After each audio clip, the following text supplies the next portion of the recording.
there, chipmunks! Welcome to the AMP Cycling Ride Review Series. I'm your host, Angry Chipmunk, and today we're in France, once again climbing Mont Ventoux. This is the ascent from Malaucène. This route is available on Rouvy, so let's get right to it. This is a fairly low distance ride at just over 21 kilometers, but with 1,570 meters of elevation gain. The whole ride averages 7% and will max out at 14%. There are no included Strava segments on Rouvy, but there are 20 on Strava itself. They range from small sections of the climb to the entire pass. The segments range from not categorized at all to HC. They are mostly around Cat 2 to HC though. The route starts on positive gradient and will remain positive to the summit.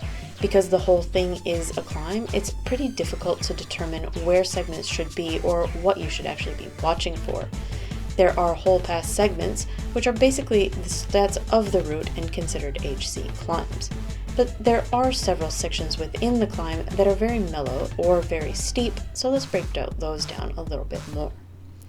There's a good segment from the start called Mont Ventoux 13 km. It starts around the 200 meter mark, is 13.4 kilometers long, with 1,010 meters of elevation gain, averaging 7.5% and peaking at 12.8%. It is considered an HC climb. Within this segment, there are two main difficult bits.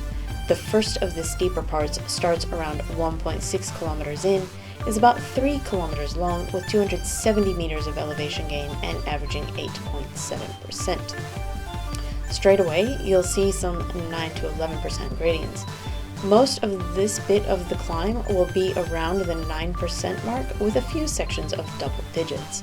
Most of them aren't very long, but about 1 kilometer before it flattens out, the gradients do stay double digits for several hundred meters.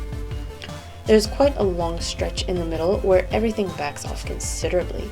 You'll still have a few medium orange bits of higher gradient, but it's not until the 6.6 kilometer mark where you see double digits again. There's two small pinches here before another section of light yellow. The lighter yellow is still positive gradient, but it's really quite mellow in that 4 to 6% range. The second steep section in this climb is at about the 9 kilometer mark, is 4.5 kilometers long with 426 meters of elevation gain, averaging 9.5%. This is a pretty tough bit of this section of climbing. You'll be seeing heaps of double digits straight away. The darker sections will all stay above 10%, with the lighter orange backing off only slightly to 8 or 9%. This is just a pretty long soft through here with no real reprieves in the terrain at all. The section just following is very welcoming with its lighter yellow gradients. There's multiple ways to look at the final bit of the climb from here. Either it's several smaller hills broken up by some flatter sections, or it's just one final hill. Either way you want to look at it, there's a segment for the final 6 kilometers. It's simply called Mont Ventoux.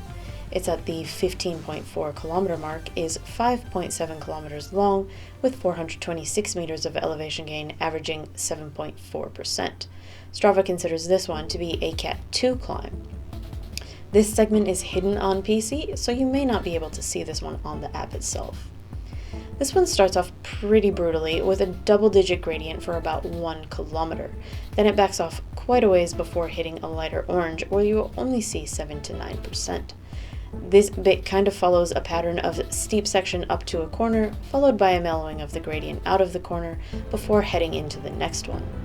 It's not really that easy to use this to your advantage, and it does kind of mess up the leg spinning a bit. So be sure to watch the profile carefully here so you don't get caught in too difficult of a gear when it heads to that next steep section. It is easier to spin the mellow sections out a bit instead of trying to change gears for them. The summit is the finish of this one. Now for this ride, you'll definitely be needing both a very good warm-up and cool-down. I would say to do at least 15 minutes on either side. There's nothing in the route itself that can actually help you with the warm-up or cool-down.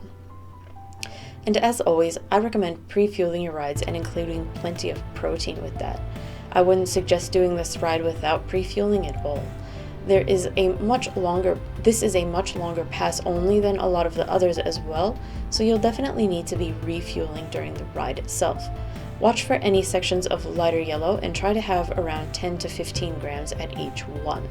I wouldn't really go for more, as it can sit a bit heavy in your guts when you're working so hard. I would suggest having plenty of faster acting carbs as well to supplement the slower ones, especially on the steeper bits of the climb. I would also recommend an electrolyte water here no matter what time of year you ride, and definitely follow this one up with a protein of some sort and a magnesium supplement. The view on this ride is as epic as you'd expect it to be. There's not actually heaps of views of the larger mountains in the background, but you do get quite a lot of the smaller enclosed roads with dense forest on either side. The traffic is also pretty light in this video, so it really creates a peaceful feel to the route. This was the second time that I did this route, and I completed it in just over 2 hours on 100% difficulty emulation. I was doing a heavy week of big climbs nearly every single day, so this time is likely to be a little bit slower than if I was only focusing on the one big ride. With that in mind, I would say to budget anywhere from 2 to 3 hours. This definitely isn't a good choice for those with time constraints at all. There's also nowhere suitable along the route to stop and start it again, so I would say that you want to do this one all in one go. Overall, this is a fantastic route that I would definitely recommend for the climbing enthusiast.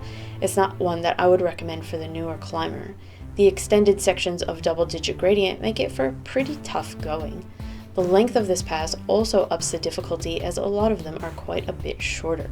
Definitely plan when you want to do this route so you're not caught out by its length.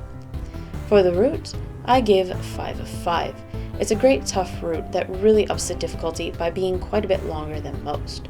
For the climbs, 5 out of 5, 5.5 out of 5, and 5.5 out of 5. Overall, I would say that this is a 5.5 out of 5. The larger sections of double digits make this one pretty tough overall, even if it has several breaks in it. The climb in the middle spends most of its time over 10%, which does make that final climb even harder. And for the view, I give a 5 out of 5. I enjoyed the more enclosed feel of this one. It's not the usual view you see when doing big mountain passes. The day this was filmed looked amazing, which adds to the overall feel. And overall, 5 out of 5. Definitely put this one in your ride queue. Well, that's it for this review, so thanks for watching, chipmunks. Let me know in a comment what you thought of this ascent of Mont Ventoux when you've completed it. I'll leave you to finish the rest of the ride, and I'll see you next week for another review. Until then, ride on, chipmunks, ride on.